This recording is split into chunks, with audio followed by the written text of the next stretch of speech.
말씀을 본문으로 해서 충성되고 지혜 있는 종이라는 제목의 말씀으로 여러분과 같이 은혜를 나누고자 합니다.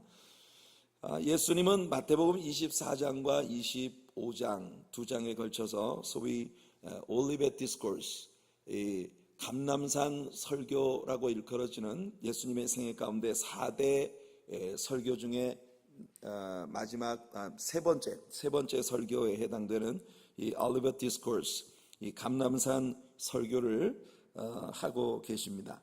이 설교를 통해서 예수님은 이 땅에 다가올 주님의 왕국, 예수님의 재림의 때에 대해서 묘사를 하고 계시며, 무화과 나무의 비유, 충성되고 지혜 있는 종의 비유, 열 처녀의 비유, 달란트의 비유, 그리고 양과 염소의 비유 등 이 중요한 비유들을 이 두 챕터를 통해서 들려주시고 계십니다. 이 중요한 비유들은 마지막 때를 살고 있는 우리들에게 대단히 중요한 교훈들을 안겨주고 있는데요, 그 가운데서 우리는 오늘 충성되고 지혜 있는 종의 비유를 읽은 것입니다. 이 말씀은 다가오는 주님의 나라의 모습과 그날을 준비하는 우리의 자세가 어떤 것이 되어야 할 것인가를 우리에게 교훈해 주고 있습니다.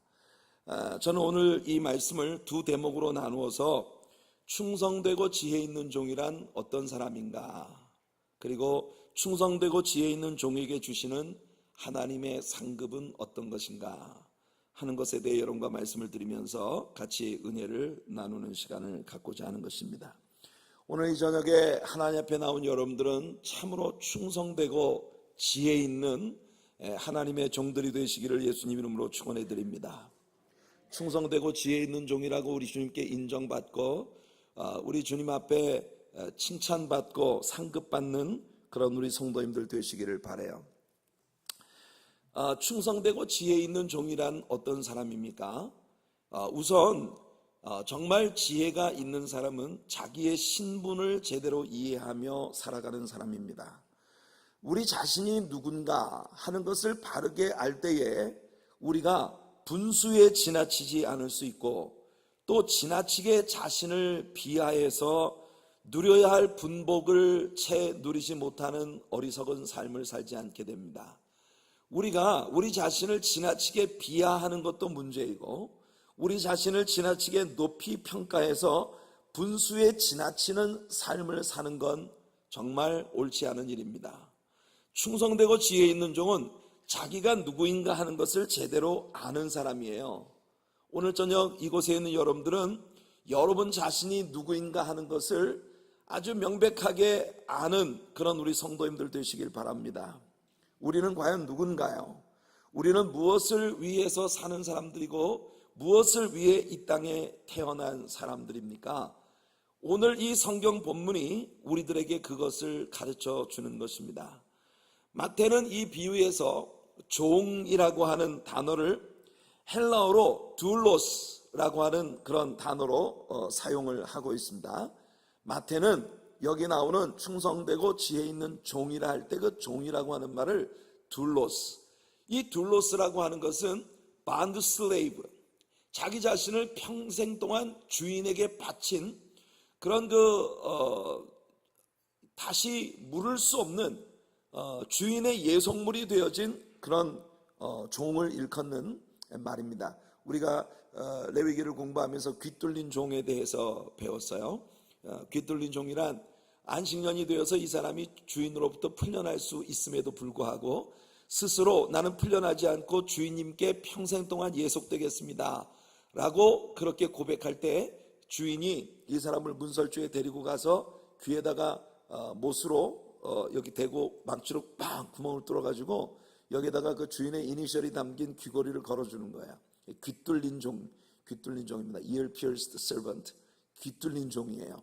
이 사람은 bond slave가 되는 겁니다. 평생 동안 이 사람은 주인에게 예속된 그런 종이 되는 거예요.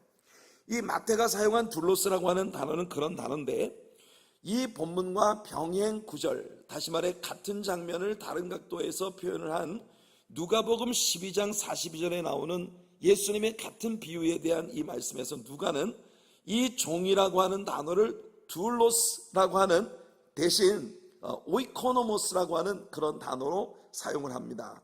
이 오이코노모스라고 하는 이 단어, 여러분 누가복음 12장 42절을 보시면요, 주께서 이르시되 지혜 있고 진실한 청지기가 되어 주인에게 그 집 종들을 맡아 때를 따라 양식을 나눠줄 자가 누구냐.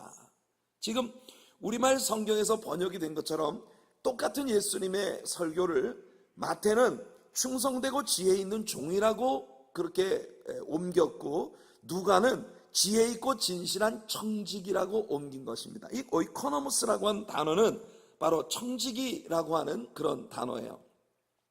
이 청지기라고 하는 개념은 주인에게 사람들을 위임받아 때를 따라 먹여주고 섬기는 그런 사람들입니다. 소위 우리 한국에도 근대 역사 가운데 보면 굉장히 큰 부자들은 자기 집에 개인 집사를 두고 있었습니다. 집사. 그 집사라고 하는 사람은 뭐냐면 그 주인의 재산을 맡아서 그것을 관리하고 어떤 그 집, 주택 이런 것들을 관리하고 또 은행의 그런 그 업무 이런 것들을 대신 이렇게 그 맡아주는 이런 일을 하는 사람들이 바로 집사예요. 청직이라고 하는 단어는 바로 그런 의미의 단어인 것입니다.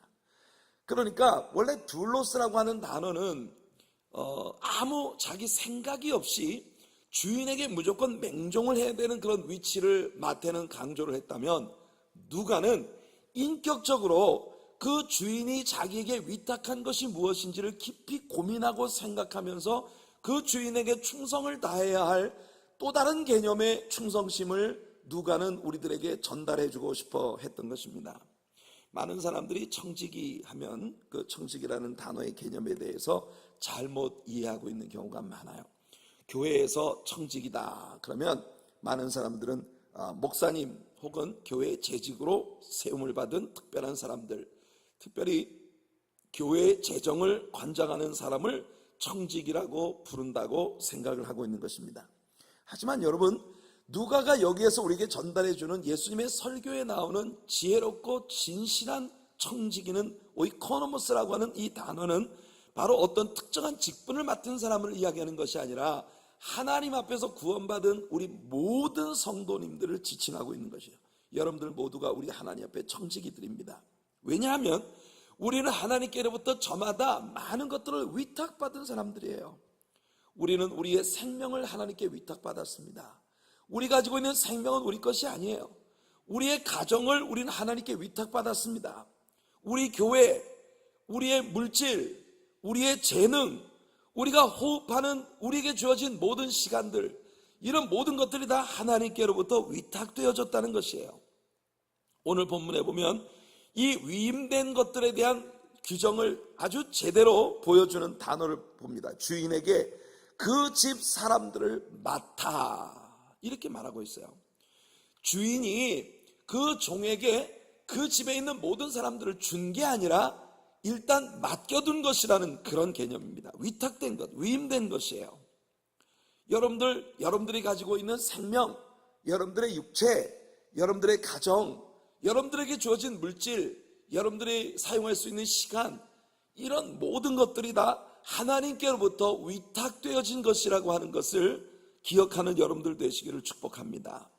이게 바로 우리가 이 세상을, 예수 믿는 모든 사람들이 청지기로서 살아가고 있다고 하는 것을 보여주는 그런 말씀이에요. 많은 사람들이 이 세상을 엉망으로 사는 이유가 바로 이 부분에 대한 이해가 없기 때문이에요. 왜 사람들이 시간을 낭비합니까? 왜 사람들이 자신의 육체를 가지고 더러운 죄악된 일에 이렇게 연루될 수가 있겠습니까? 자신의 육체와 사고, 그리고 자신에게 주어진 시간, 물질, 심지어 주변에 자신에게 위탁되어진 주변에 있는 모든 사람들, 이것을 하나님의 위임으로 보지 않고 자기 자신의 소유로 생각하기 때문에 사람들은 시간과 물질을 낭비하고 헛된 생각을 품고 주변에 있는 사람들에게 많은 상처를 입히고 사람들을 미워하고 해치는 이와 같은 범죄를 저지르게 되는 것이란 말이죠. 베드로전서 4장 10절에서 베드로가 권고합니다. 각각 은사를 받은 대로 하나님의 여러 가지 은혜를 맡은 선한 청지기 같이 서로 봉사하라. 아멘. 아멘. 각각 은사를 받은 대로 하나님의 여러 가지 은혜를 맡은 선한 청지기 같이 서로 봉사해라. 하나님을 섬기고 이웃을 섬기고 교회를 섬기는 일을 하되 나의 힘, 나의 지혜로 하는 것처럼 하지 말고 하나님의 은혜를 맡은 선한 청지기처럼 서로 봉사하라고 이야기하고 있는 것입니다.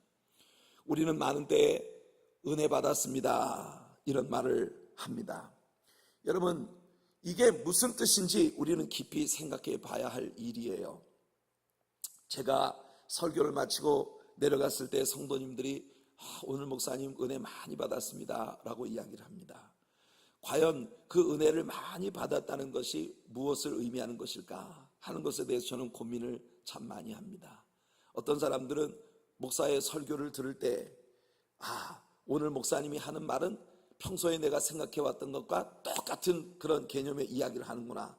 그래서 기분 좋다. 여러분, 오늘 내가 은혜 받았다. 이렇게 이야기를 합니다.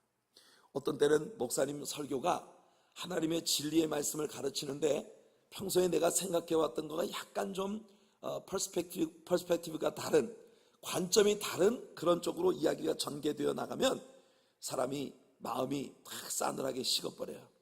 그래가지고 그날은 오늘 목사님 설교가 도대체 뭔 소리 하다 끝났는지 모르겠어, 이렇게 생각되는 거죠. 많은 경우에 어떤 분이 나와서 찬양을 합니다. 그 사람이 찬양을 아주 그의 그 재능을 다해서 대단히 영감이 있는 그런 노래를 불렀을 때 사람들이 오늘 찬양을 통해서 은혜 받았다, 이런 이야기를 합니다. 어떤 사람의 간증을 듣고 오늘 은혜 많이 받았다. 그런데 많은 경우에 그 은혜 받았다고 하는 것이 정말 하나님이 누구신가에 대한 깊이 있는 깨달음보다는 나의 감정을 터치했다고 하는 그런 의미로 많은 경우에 쓰여지게 되는 것을 우리가 본다는 거예요. 여러분, 성경에서 은혜라고 하는 단어는 헬라어의 카리스입니다. 이 카리스라고 하는 말에서 영어의 그레이스라고 하는 단어가 왔는데요, 이 카리스라고 하는 단어가 가지고 있는 본질의 의미는 뭐냐면 값없이 준 것이라는 의미를 갖고 있어요. 공짜로 주어진 것, 그게 은혜입니다. 하나님께서 우리들에게 값없이 주신 선물이 뭡니까? 바로 예수 그리스도입니다. 예수 그리스도께서 십자가 위에서 우리 죄를 위해서 죽으신 그것이 바로 은혜입니다.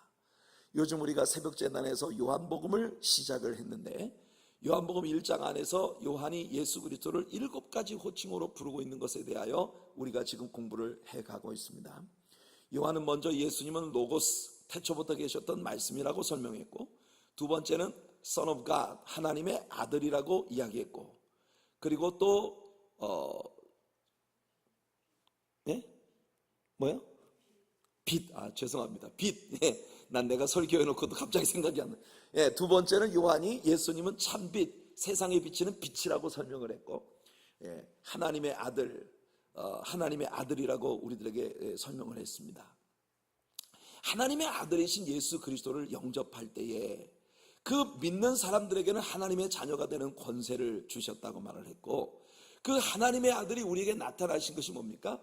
우리가 그 영광을 보니 아버지의 독생자의 영광이요 은혜와 진리가 충만하더라. 예수 그리스도가 바로 은혜입니다. 아멘. 예수님이 은혜예요. 우리가 은혜를 받았다라고 하는 말을 합니다만, 사실 은혜를 받았다고 하는, 우리는 은혜를 새로 받는 게 아니에요. 이미 은혜는 받았어요. 하나님이 세상을 이처럼 사랑하사 독생자를 주셨으니 벌써 하나님은 그 아들 예수 그리스도를 우리에게 주셨고, 그 예수 그리스도는 은혜와 진리가 충만하다는 건 뭐냐면 결핍됨이 없다는 거예요. 예수 그리스도 자체가 이미 더 이상 필요가 없는 완전하고 충만한 은혜란 말입니다. 아멘. 여러분들이 예수를 구주로 영접했다면 이미 달리 다른 것이 필요하지 않은 충만한 은혜를 받은 거예요. 근데 우리가 그 은혜를 다시 깨닫는 겁니다. 그래서 은혜를 받았다라고 하는 것보다는 은혜를 깨닫는다라고 하는 것이 어쩌면 더 성경적인 그런 표현이 아니겠는가 하는 생각을 해요. 그래서 우리가 이번 요한복음 1장을 공부하면서 그리스도인들이 행하는 모든 일들 가운데는 은혜가 충만해야 된다. 늘 모든 게 은혜로워야 된다, 이런 이야기를 합니다.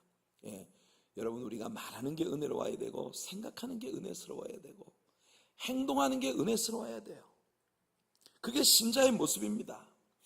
여러분, 요한복음 1장 16절이 말하기를 우리가 다 그의 충만한 데서 결핍됨이 없는 완전한 은혜를 받았기 때문에 그래서 우리의 모든 삶은 은혜 위에 은혜로라, 이렇게 말을 하고 있어요. 은혜 위에 은혜. 날마다 은혜가 더해지는 그런 삶이 바로 우리 믿는 신자들의 삶이라는 것입니다. 우리들이 그런 사람들이 되길 바랍니다.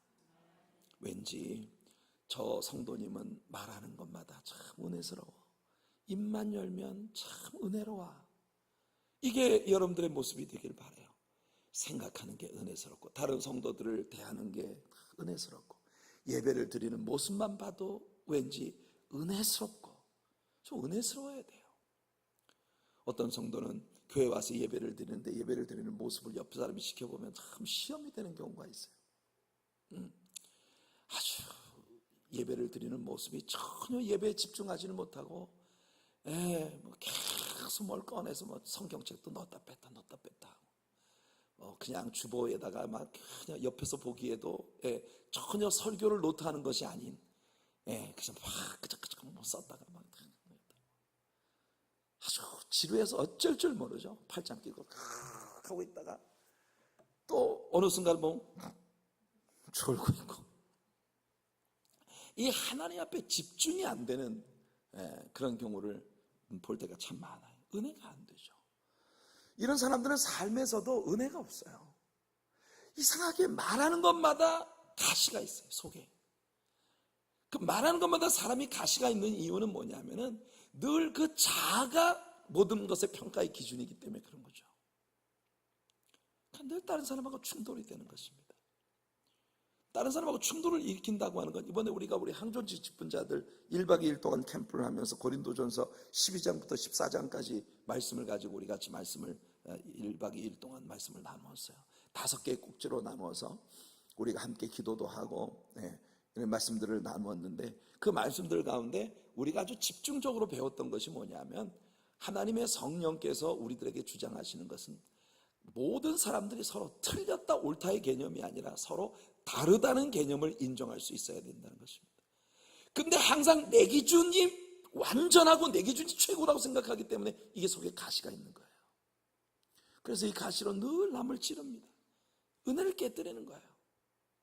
우리가 신앙생활을 하면서 주변에 있는 모든 사람들을 은혜롭게 하는 사람들이 되어야 하는데 그렇지 못한 때가 참 많다는 거예요. 그 이유가 뭐냐면 우리가 누군가 하는 것을 잊어버리기 때문에 그렇습니다.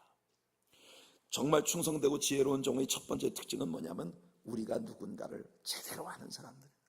우리는 이미 예수 그리스도라고 하는 더 이상 결핍됨이 없는 완전한 은혜를 하나님께 값없이 선물로 받은 사람이고, 그 이외에 하나님께서 우리가 우리의 삶에서 유지하는 모든 것들을 우리에게 위탁하신 그런 사람들이라고 하는 이 본질이 우리에게 아주 분명하게 살아있어야 된다는 겁니다. 할렐루야. 우리가 이 깨달음이 있을 때 우리는 정말 주님이 다시 오시는 그날까지 충성스럽고 지혜로운 청지기로 살 수 있다는 거예요. 충성스럽고 지혜로운 청지기로 주님 오시는 날까지 살아갈 수 있는 하나님의 사람들이 가져야 할 3가지 특징이 있다. 윌스비가 이렇게 이야기를 합니다. 첫째로 thoughtfulness, 이 사려 깊은 생각, 굉장히 깊은 생각을 가지고 있어야 된다는 겁니다.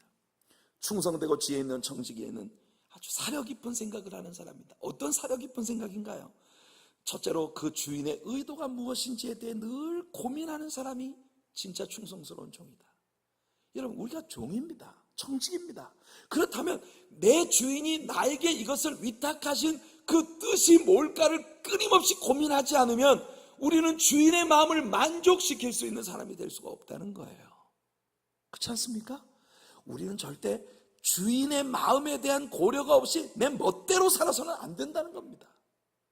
근데 얼마나 많은 경우에 성도님들이 교회를 다니면서 교회 생활하면서 고삐 풀린 망아지 같아요.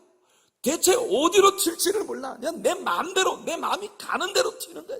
교회도 막 몇 날 며칠 오고 싶으면 오다가 오기 싫으면 맨날씩 코빼기도 안 보이고, 뭘 좀 기분 좋으면 막 온 교회 일을 나 혼자 다 하는 것 같다가, 뭐 기분 상하면 그냥 뭐 내게 분명히 주어져서 내가 이걸 감당하지 않으면 교회 사역이 큰 문제가 생긴다는 걸 알면서도 완전히 게으르게 그냥 팽개쳐 놔버리는 이런 신앙생활을 나를 종으로 부르신 주님을 생각하면서 해야지 내 기분 생각하면서 신앙생활하는 거 안 됩니다, 여러분. 오늘 이 저녁에 여기 나오신 여러분들 평생 살아가는 동안 우리 주님의 기쁨이 되는 여러분들 되시길 축복합니다. 우리가 우리 주님의 기쁨이 되기 위해서는요, 나를 종으로 부르신 주님을 끊임없이 생각하는 사람이 되어야 돼요. 하나님이 사무엘이라는 사람에 대해서 직접 이렇게 증거하셨습니다. 사무엘상 2장 35절을 보니까 내가 나를 위하여 충실한 제사장을 일으키리니 그 사람은 내 마음 내 뜻대로 행할 것이라. 내가 그를 위하여 견고한 집을 세우리니 그가 나의 기름 부음을 받은 자 앞에서 영구히 행하리라. 적어도 우리가 하나님의 일꾼으로 세상을 산다면 우리 하나님이 다른 사람들에게 나를 소개할 때 이렇게 소개할 수 있는 그런 사람들이 될 수 있기를 축복합니다. 저 사람은 나의 충실한 종이야. 그가 행하는 모든 일들은 다 내 마음 내 뜻대로 행할 것이다. 그럴 때 나의 기름 부음 받은 자, 이게 누굽니까? 그리스도예요. 그리스도 앞에서 저 사람이 행하는 모든 일은 항상 충성스러운 그런 일꾼으로 영구히 나에게 영광을 돌리는 그런 일을 하게 될 것이라는 겁니다. 하나님의 종으로서 저는 우리 하나님께서 제 자신을 이렇게 생각할 수 있는 종이 되었으면 합니다. 여러분들은 어떠십니까? 충성되고 지혜 있는 청지기는 생각이 깊은 사람이라고 했는데 나를 사랑해주는 우리 주님의 사랑에 대해 깊이 생각하는 사람이 되어야 합니다. 하나님께서 나를 믿었기 때문에 나에게 직분을 맡기신 겁니다. 디모데전서 1장 12절에서 바울이 뭐라고 말합니까? 그가 나를 충성되이 여기사 내게 직분을 맡기심이니. 우리는 하나님께서 우리에게 뭔가를 위탁하셨다고 할 때 이미 하나님께 충성스러운 종으로 인정을 받았다는 뜻입니다. 아멘. 여러분, 바울 사도가 그렇게 고백하고 있는 거예요. 나를 능하게 하신 그리스도 예수 우리 주께 내가 감사함은 그가 나를 충성되이 여기사 내게 직분을 맡기셨다. 하나님이 우리에게 베푸신 사랑이 얼마나 소중한지를 날마다 잊지 않는 여러분들 되시길 축복합니다. 우리가 민수기를 공부하면서 만나에 대한 이스라엘 백성들의 감정이 시간이 지나면서 계속 변질되었다는 것을 배웠어요. 여러분, 만나의 뜻이 뭐라고 그랬죠? 에? 이게 웬 떡이냐? What is this? 히브리 말로 만이라고 하는 말은 What is this? 이것이 무엇이냐? 그런 뜻이에요. 이게 웬 떡이야? 처음에 만나를 맛보았을 때 그들은요 밤새도록 흰 눈처럼 그들의 장막 곁에 소소복 부어주신 하나님의 은혜와 사랑의 맛을 만나에서 보았던 거예요. 그런데 그들은 만나를 계속 먹다 보니까 지루해지기 시작했어요. 하나님의 은혜 처음에 받았을 때는 정말 이게 웬 떡이냐 싶었는데 시간이 지나가면 신앙생활을 해나가면서 이게 무뎌지기 시작하는 겁니다. 그러다가 사람들은 점점 만나에서 옛날 애굽 땅에서 먹던 그 양식의 맛을 좀 내볼 수는 없을까? 그래 좀 만나를 갖다 오만 짓을 다 합니다. 찢어 먹고 볶아 먹고 삶아 먹고 구워 먹고 쪄 먹고 별짓을 다 하다가 나중에는 만나가 어떻게 됩니까? 처음에 딱 맛봤을 때는 꿀 섞은 과자 맛 같던 만나가 나중에는 기름 섞은 과자 맛 같이 돼버렸어요. 그러다가 나중에 결국 이스라엘 백성들이 그 만나에 대해서 뭐라고 불평을 합니까? 온 사방을 둘러봐도 이 박한 식물, 박하다는 게 뭐예요? 정말 까끌까끌하고 맛대가리 없는, 이제 먹기만 해도 그냥 입안이 까끌까끌해서 도저히 먹을 수 없는 그런 아주 이 천박스러운 식물밖에는 우리 눈에 띄는 게 없습니다라고 그들은 하나님이 주신 그 은혜의 선물을 폄하하고 있는 것이에요. 여러분, 우리는 항상 하나님이 내게 베푸신 은혜에 대해 같은 감동을 가지고 주님 앞에 서 있는 종들이 되기를 바랍니다. 워런 윌스비는 이렇게 thoughtfulness, 이것이 충성스러운 종의 첫 번째 특징이고, 두 번째 충성스러운 종의 두 번째 특징은 뭐냐면 sensibility래요. 이건 뭐냐면 분별력. 충성되고 지혜 있는 청지기는 분별력을 갖는 겁니다. 여기는 본문에 보니까 때를 따라라고 이야기하고 있어요. 세상의 모든 일들은 때가 있습니다. 때를 놓치면 아무 일도 할 수가 없어요. 농사는 특별히 때를 놓치면 끝장나는 겁니다. 농사는요, 밭 갈아야 할 때가 있고 파종해야 될 때가 있고 김매줘야 될 때가 있고 거둘 때가 있는 거예요. 사업가들에게도 마찬가지입니다. 투자를 해야 될 때가 있고 거두어들여야 될 때가 있어요. 모든 인생의 일들이 때를 놓치면 우리는 성공할 수 없습니다. 그것은 신앙인들에게도 마찬가지입니다. 기도해야 될 때가 있어요. 그때는 기도해야 됩니다. 내가 겸손히 나를 낮추어 주님 앞에 납작 엎드려야 될 때가 있어요. 그럴 때 납작 엎드려야 되는 겁니다. 하나님께서 우리에게 주신 은혜를 마음껏 인조해야 할 때 있어요. 그때는 신나게 즐겨야 됩니다. 앉을 자리인지 설 자리인지 나중 할 일인지 먼저 할 일인지 분별하는 능력이 우리들에게 있기를 바랍니다. 아멘. 그리고 위얼스비는 세 번째로 충성스럽고 지혜 있는 청지기는 faithfulness, 성실한 사람이라는 겁니다. 충성되고 지혜 있는 종의 성실함은 주인이 곧 오신다는 사실을 믿는 데서부터 비롯됐다는 게 오늘 예수님 말씀이에요. 이 사람은 왜 충성스럽게 일합니까? 주인이 곧 온다고 믿기 때문에 충성스럽게 일하는 거예요. 여기 본문에 나온 악한 종을 보세요. 그 악한 종은 왜 저녁마다 술이나 먹고 친구들과 올려다니며 자기의 직분을 게을리하고 지 마음대로 삽니까? 주인이 더디 올 것이라고 믿기 때문에 그렇다는 거예요. 여러분은 예수님이 속히 오신다는 사실을 믿으십니까? 우리 주님은요, 이 세대의 모든 세대의 사람들이 자기 시대의 예수님이 곧 재림하실 것이라고 믿게 그렇게 디자인하셨어요. 그래서 우리 하나님은 모든 걸 다 가르쳐 주셔도 예수님 재림하시는 날짜를 우리한테 안 가르쳐 주시는 겁니다. 모든 세대의 사람들이 자기 시대에 예수님이 반드시 오실 것이라고 믿으며 사는 것이 하나님의 디자인이에요. 여러분, 우리가 주님을 만나는 날이 청지기로서의 우리 삶이 끝나는 날이고, 청지기로서 우리의 삶이 끝나고 하나님 앞에서 우리 개인적인 어카운트를 계산하는 날입니다. thoughtfulness, 생각이 깊은 여러분들 되시기 바랍니다. sensibility, 여러분들이 정말 분별력이 있는 성도님들, 판단력이 있는 성도님들 되시길 바라고요. faithfulness, 신실하고 성실한 성도님들 되시길 바라요. 저는 오늘 특별히 이 말씀에서 착하고 지혜 있는 청지기의 비유에서 아주 귀한 것 하나를 발견합니다. 대개 사람들은요, 청지기라는 단어를 쓰면 무엇부터 떠올리냐면 돈부터 떠올려요. 대개 누가 청지기다, stewardship, 어떤 사람이 뭘 위임받아가지고 뭘 한다 그러면 그것과 제일 먼저 연관되는 게 뭐냐면 돈 문제입니다. 돈 문제. 이 사람은 돈을 위탁받아서 돈을 관리하는 사람이다. 물질, 때로는 우리들에게 시간, 재능, 대개 물리적인 것들을 하나님께로부터 우리가 위탁받은 것에 청지기라는 단어를 우린 결부시킵니다. 그런데 오늘 본문에 보니까 45절에 충성되고 지혜 있는 종이 되어, 이 청지기가 맡은 건 뭐냐면 주인에게 그 집 사람들을 맡아 때를 따라 양식을 나눠줄 자가 누구뇨? 라고 말씀하고 있다는 것입니다. 이 말씀은 청지기라고 하는 직분이 비단 물질이나 시간이나 재능 같은 그런 요소들에만 국한된 것이 아니라 우리 곁에 있는 사람들도 하나님께서 우리들에게 맡기신 존재들이라는 거예요.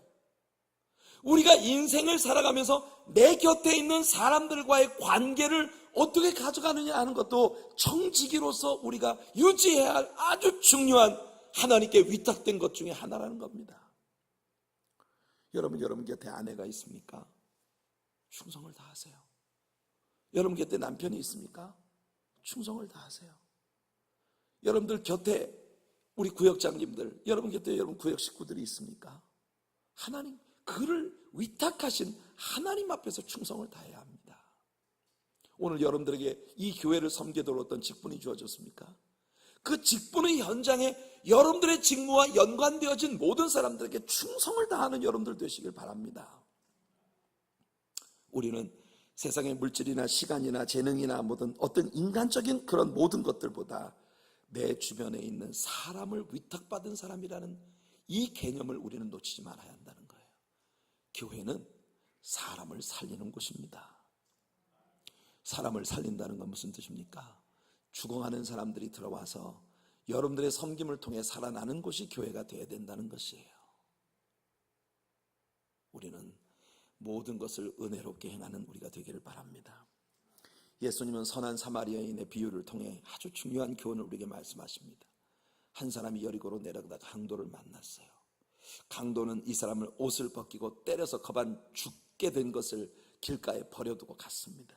이 강도 만난 사람은 오늘의 세상에서 말할 수 없는 상처를 입고 만신창이가 되어버린 이 세상 사람들의 모습을 우리에게 비추어주는 그림입니다. 옷을 벗기웠다는 건 물질적인 상처를 입었다는 것이고, 맞아서 거반 죽게 되었다는 것은 육신적인 그런 질병의 타격을 받은 것이며, 길가에 버려졌다는 것은 뭐냐면 영적으로 완전히 소외되어진 말할 수 없는 고독한 그런 그 현실 가운데 놓여 있는 사람들의 모습을 보여주는 겁니다. 그러니까 이 강도 만난 사람은 정신적으로, 물질적으로, 육체적으로, 영적으로 모든 면에서 고립된 사람이에요. 근데 이 사람 곁에 사람들이 지나갑니다. 모든 사람들은 그것을 그냥 우연으로 보았어요. 아, 우연히 상처받은 사람을 봤네? 그러니까 우연히 가는 겁니다. 그러나 선한 사마리아인은 그것을 우연으로 보지 않았어요. 이 상처받고 지금 죽어가는 이 사람이 내 옆에 왔다는 것은 뭘 말하는가? 그것은 하나님이 나에게 이 사람을 위탁하셨다는 것으로 그는 받아들이는 겁니다. 이게 선한 사마리아인이에요. 성도 여러분, 우리는요, 내 주변에 있는 모든 사람들이 하나님께로부터 내게 위탁되어진 사람이라는 그런 올바른 사고를 갖는 우리 성도님들 되시기 바랍니다.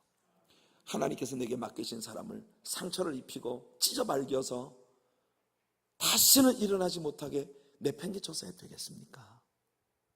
우리가 최선을 다해 사마리아 사람이 그랬던 것처럼 그에게 포도주를 붓고 기름을 바르고 상처를 소독하고 자기 나귀에 태워서 이내 데리고 가서 하룻밤을 간호해주고 주인에게 이 사람을 맡기고 내가 돌아오는 때 부비가 더 들면 갚을 테니 잘 돌봐주세요. 저는 이 주막집이 오늘날의 교회라고 믿습니다. 이 선한 사마리아인은 영락없는 우리 예수님의 그림이라고 믿습니다. 예수님께서는 이 땅에 상처받고 소외되고 버려진 사람들을 데려다가 교회라고 하는 주막에 맡기신 것이에요. 예수께서 그에게 은혜를 입히시고 내가 돌아올 때 갚아줄게, 최선을 다해서 이 영혼을 돌봐다고, 그게 교회입니다. 우리는 다시 예수님이 재림하시는 날 주께서 우리에게 상급 주심을 바라고 우리 주변에 위탁되어진 모든 사람들을 때를 따라 아름다운 양식을 나누어주며 돌보고 사랑하면서 그렇게 살아가는 우리 모두가 되기를 축복합니다. 충성되고 지혜 있는 종. 성도 여러분, 오늘 이 본문은 우리들에게 그렇게 충성되고 지혜로운 종에게 하나님은 세 가지 상급을 주신다는 걸 암시하고 계십니다. 첫째는 칭찬이에요. 이제까지의 온갖 시름과 고난과 역경과 아픔을 일시에 잊게 만들어주는 예수님의 사랑의 음성이 여기 들립니다. 마태복음 25장 21절에 그 주인이 이르되 잘하였도다 착하고 충성된 종아, 내가 적은 일에 충성하였으면 내가 많은 것을 내게 맡기리니 내 주인의 즐거움에 참여할지어다. 칭찬. 우리는 이 세상에서 사랑하는 사람에게 인정받을 때 하늘을 날아갈 것 같아요. 그렇디다 남자는 자기를 인정해주는 사람을 위해서 목숨을 걸고 여자는 자기를 사랑해주는 사람을 위해서 목숨을 건대요. 이 사람이 나를 사랑한다고 느낄 때 모든 것을 바치는 겁니다. 남자는 이 사람이 나를 인정해주고 있다, 그랬을 때 모든 걸 바치는 거예요. 사랑하는 성도 여러분, 예수 그리스도 앞에서 우리는 주님의 인정하심을 받은 사람들이에요. 그러니 주님 앞에 서는 날 우리가 잘했다 칭찬받을 수 있는 그런 하나님의 사람들 되기를 축복합니다. 착하고 지혜 있는 청지기에 대한 주인의 두 번째 상급은 더 깊은 신임입니다. 처음엔 작은 일이 맡겨졌으나 나중엔 더 큰 것을 맡기는 것. 오늘 47절에 보니까 주인이 자기의 모든 소유를 그에게 맡기리라 말씀하십니다. 우리에게 어떤 직분이나 사역이 주어진다는 것 자체가 이미 나를 충성스럽게 여겨주었기 때문이라는 걸 디모데전서 1장 21절에 나오는 바울의 말씀을 통해 여러분들에게 이미 이야기했습니다. 달란트의 비유에도 보면 예수님께서 그 종들의 능력에 따라 어떤 사람에게는 5달란트를, 어떤 사람에게는 2달란트를, 어떤 사람은 1달란트를 맡겼어요. 우리 하나님 앞에 신임받아 가면 갈수록 하나님께서 더 중요한 직무를 우리에게 맡겨주시는 그런 은혜가 있기를 바랍니다. 마지막으로 세 번째, 우리들에게 주님이 주시는 또 하나의 칭찬과 상급은 뭐냐? 더 큰 사명을 우리들에게 위탁하시는 겁니다. 우리가 주님 앞에 서는 그날까지 우리 주님께로부터 더 소중하고 비중이 있는 일들이 위탁되어지는 그런 축복이 있기를 바랍니다. 아멘. 이 세상에서 제일 불행한 사람은 누구냐? 여러분들 제일 불행한 사람이 누구라고 생각하십니까? 제가 생각할 때는요, 할 일이 없는 사람이 제일 불쌍한 것 같아요. 아침에 눈을 떴는데 내가 뭐 할 일이 별로 없어요. 그래서 얼마나 지루합니까? 요즘에는 우리 한국의 조기 은퇴, 명퇴, 이게 굉장히 심각한 문제 아닙니까? 고령화 사회가 되어가면서 사람의 수명은 점점 늘어가는데 직장으로부터 너무 일찍 이렇게 바깥으로 내몰리게 되는 이런 것이 오늘 이 사회의 큰 문제예요. 근데 여러분, 열심히 일을 하던 사람이 하루아침에 할 일이 없이 아침에 눈을 떴는데 집 식구들 눈치 보고 저 공원에 가서 멀뚱 앉아있다 하면 생각을 해보세요. 근데 참 놀라운 사실은 뭐냐면 그렇게 부지런히 새벽부터 나가서 종일 일을 하고 하던 사람이 갑자기 일이 끊어지면서 갑자기 병이 듭니다. 많은 사람들은 그런 생각을 해요. 여러분들 인생 살면서 제가 정확히 그 글귀를 기억하지 못하는데 우리 윤주방 장로님의 카톡 대문에 보면 그런 내용의 글이 써 있어요. 우리는 미래의 행복을 위해서 너무 많은 것을 쏟는 것이 아닐까? 뭐 그런 종류의 이야기가 우리 윤주방 장로님의 카톡 대문에 보면 쓰여져 있습니다. 저는 여러분들의 그 카톡을 이렇게 카톡의 대문에 여러분이 쓰신 그 글귀를 저는 읽어보는 게 참 재미있어요. 그거는 지금 근자에 내가 무슨 생각을 하고 살아가고 있는가 하는 것을 보여주는 아주 짧지만 굉장히 강한 자신의 삶의 고민이 뭔가 하는 것들을 표현하는 것인 것 같아요. 제 카톡 대문에 무슨 글이 써 있는지 혹시 보셨나요? 제 카톡 그 대문에는 One more song for you 라는 글귀가 쓰여져 있습니다. One more song for you. 우리 주님 앞에 서는 날까지 한 곡의 노래라도 더 주님을 찬양하고 싶다는 그런 표현이죠. 나 호흡 있는 동안, 나 생명 있는 동안. 여러분들, 우리 윤주방 장로님의 그 카톡 대문에 있는 그 글귀를 제가 자주 들여다봅니다. 근데 볼 때마다 그런 생각이 들어요.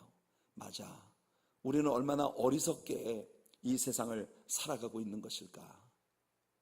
우리는 많은데 좀 더 시간이 지나고 난다면 우리가 뭘 할 거야 라는 생각을 늘 하죠. 하지만 그것이 과연 우리에게 정말 그런 것일까요? 미래의 행복을 위해서 오늘날의 행복을 너무 많이 포기하는 그런 것이 현대인들의 삶이 아닌가 하는 고민이 있습니다. 성도 여러분, 오늘 여러분들에게 주어진 모든 것의 청지기로서의 사명을 충성스럽게 감당하는 여러분들 되시길 축복합니다. 그럴 때 우리들에게 아름다운 내일이 보장되어지는 것이죠. 충성스럽고 지혜 있는 종들이 되어 우리 주님 앞에 칭찬받고 인정받고 그리고 더 비중 있는 큰 일의 위탁을 받고 우리 주님 앞에 상급받는 그런 하나님의 아들, 딸들로 살아가시는 우리 성도님들 되시기를 예수님의 이름으로 축복해드립니다. 요즘에 이 카톡에 사람들이 읽을 만한 글귀를 여러 가지를 이 사람 저 사람이 퍼나르는 그런 일들이 너무 많아서 어떤 때는 민폐일 때가 있어요. 이미 1000만 번도 더 읽은 이야기를 오늘 처음 읽은 것처럼 보내주는 그런 분들이 가끔 있죠. 다 벌써 한 2년 정도 지나고 난 후에 그런데 가끔은 제가 이 카톡에 누군가가 의미 있는 글들을 이렇게 올리시는 것을 보면서 가슴이 뜨거워지는 것을 느낄 때가 있습니다.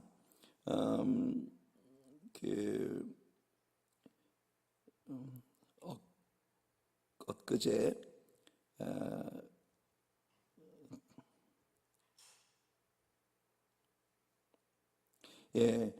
여기 우리 전승근 장로님이 오늘 교회에 오셨는데, 전승근 장로님이 이런 글을 하나 올리셨습니다. 그걸 읽고 제가 참 많이 마음에 이렇게 좀 감동이 있어서 제가 설교 시간에 여러분들에게 이걸 한번 좀 나누고 싶다는 생각이 들었어요. 제가 오늘 설교 끝으로 이걸 한번 읽어드리고 이제 우리 같이 기도 들어가도록 하겠습니다. 우리 전승훈 장로님이 올려주신 글의 제목은 사람 관계는 이기고 지는 것이 없습니다. 잔인하게도 인간은 100번 잘해줘도 한 번의 실수를 기억한다. 사람의 마음은 간사해서 수많은 좋았던 기억보다 단 한 번의 서운함에 오해하고 실망하며 틀어지는 경우가 참 많죠. 서운함보다 함께한 좋은 기억을 먼저 떠올릴 줄 아는 현명한 사람이 되세요. 먼저 고맙다고, 먼저 미안하다고 말한다면 사람 관계는 나빠지려고 해야 나빠질 수 없습니다. 사람 관계에서는 이기고 지는 것이 없습니다. 먼저 고맙다고, 먼저 미안하다고 말하세요. 참 이런 거 아세요?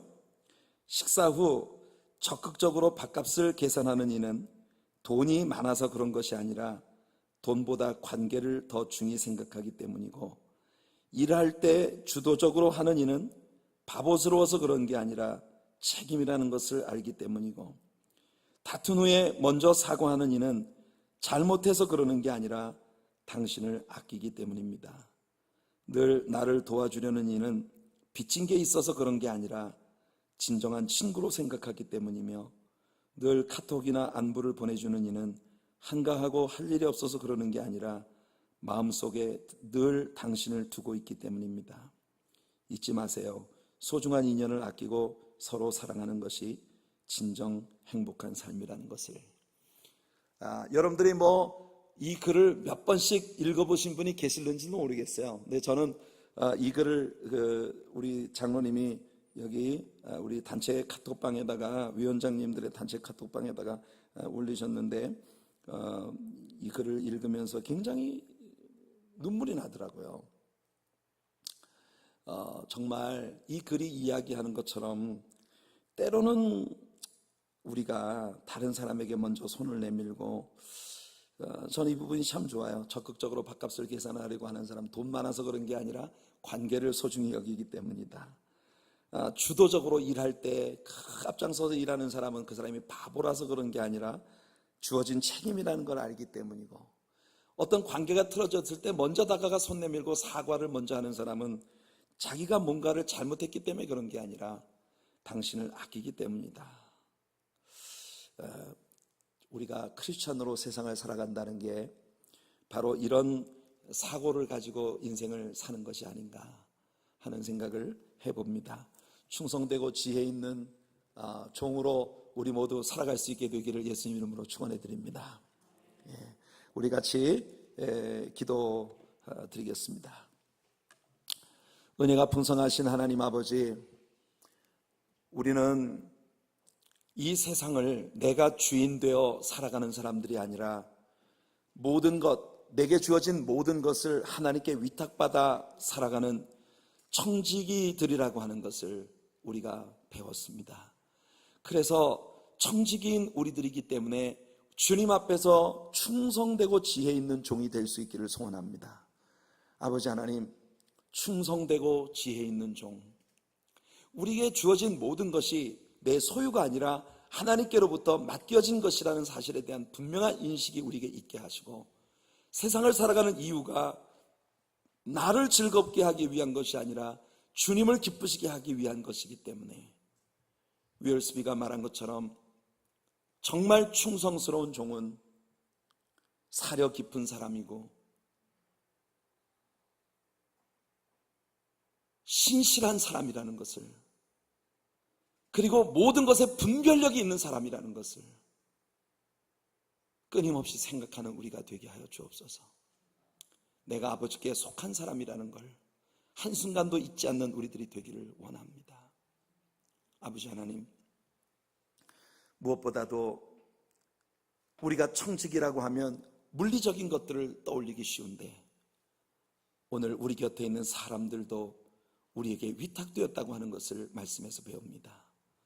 우리 하나님의 사랑교회라는 이 공동체가 천국 같은 공동체가 되려면 우리들 모두가 내 곁에 있는 사람들이 내게 위탁된 사람들이라고 하는 것을 잊지 않아야 된다는 것을 오늘 깨닫습니다. 우리에게 그런 지혜를 주시옵소서. 무엇보다도 하나님의 사랑교회 직분을 맡은 일꾼들이 사람을 소중히 여기는 사람들이 될 수 있게 도와주시옵소서. 자기 편향적이지 않게 하시고 편견과 독선으로 들어찬 사람이 되지 않게 하여 주시옵시고, 아버지 앞에서 교만의 죄를 짓지 않도록 저희들의 영혼을 깨워주시옵소서. 오늘 우리가 함께 기도하며 나갈 때 우리들이 섬기는 교회가 천국 같은 교회가 되어주는 귀한 축복이 있게 하여 주시옵소서. 예수님의 이름으로 간절히 기도하옵나이다. 아멘. 예, 우리 찬양 같이 했습니다.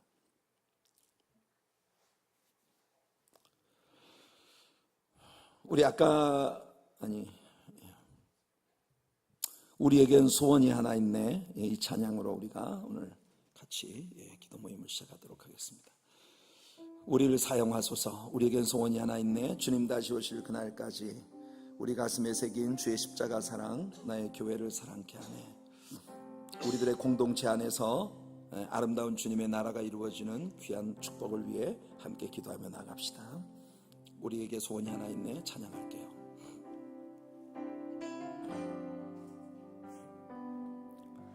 우리에겐 소원이 하나 있네. 주님 다시 오실 그날까지 우리 가슴에 새긴 주의 십자가 사랑, 나의 교회를 사랑케 하네. 주의 교회를 향한 우리 마음, 희생과 포기와 가난과 고난, 하물며 죽음조차 우릴 막을 수 없네. 우리 교회는 이 땅의 희망, 교회를 교회되게, 예배를 예배되게, 우릴 사용하소서. 진정한 부흥의 날 오늘 임하도록 우릴 사용하소서. 우리에겐 소원이 하나 있네. 우리에겐 소원이 하나 있네. 주님 다시 오실 그날까지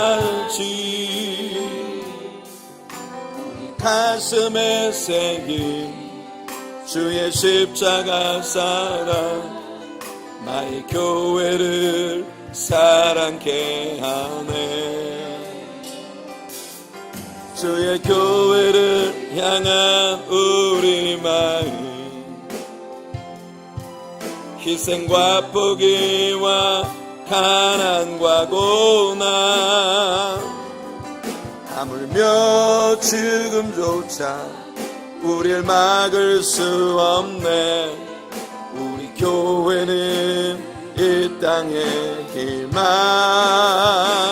교회를 교회되게, 예배를 예배되게, 우릴 사용하소서. 진정한 부흥의 날 오늘 임하도록 우릴 사용하소서. 성령 안에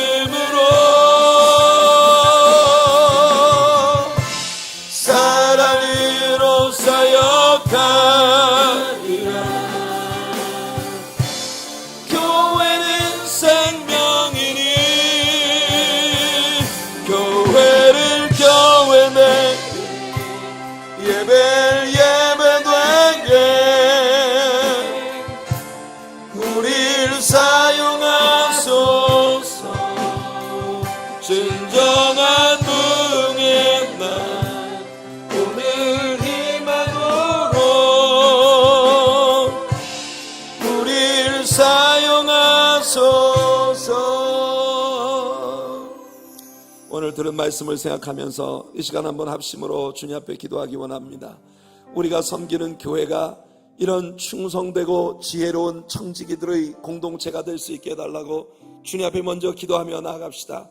우리 각자의 삶에 대하여 하나님 앞에서 내가 얼마나 의미 있는 삶을 살고 있는지 내 자신을 돌아보면서 주님을 향했던 우리의 처음 사랑이 식고 있지는 않은지, 처음에 꿀 섞은 과자 같았던 만나, 이게 웬 떡이냐고 감동해 했던 그 만나의 맛이 점점 기름 섞은 과자의 맛으로 나중에는 까끌까끌하고 박한 식물로 전락해버리는 것은 아닌지, 하나님과의 나와의 관계 속에서 우리는 얼마나 개인적인 그런 그 깊은 사귐을 유지하고 있는지, 예수 그리스도를 날 위해 내어주시고 십자가에 피 흘려 죽게 하신 그 복음 앞에서 우리는 처음 가졌던 그 믿음이 변질되지 않는 신앙생활을 계속하고 있는지, 지금 나는 충성되고 지혜로운 종인지 아니면 악하고 게으른 종인지 하나님 앞에서 내 자신을 돌아보며 나에게 성령을 부어주시고 능력을 주셔서 충성스럽고 지혜로운 종으로 우리에게 주어진 생을 살아가게 해달라고 다같이 주님 앞에 우리 합심으로 기도하며 나가기 원합니다. 우리 주님 앞에 우리 두 손 들고 우리 한번 주여 3번 부르고 간절히 통성으로 주님 앞에 기도하겠습니다. 주여, 주여, 주여. 은혜가 풍성하신 하나님 아버지, 감사와 찬양을 주 앞에 올려드립니다. 오늘 이 저녁에 우리를 하나님 앞에 불러주셔서 아버지 하나님 주님 앞에서 충성되고 지혜 있는 종의 삶에 대한 아버지 하나님 목마름과 갈망함을 우리 마음에 품을 수 있도록 축복해 주시는 주님의 사랑 감사를 드립니다. 주여, 우리들에게 은혜를 덧입혀 주시옵소서.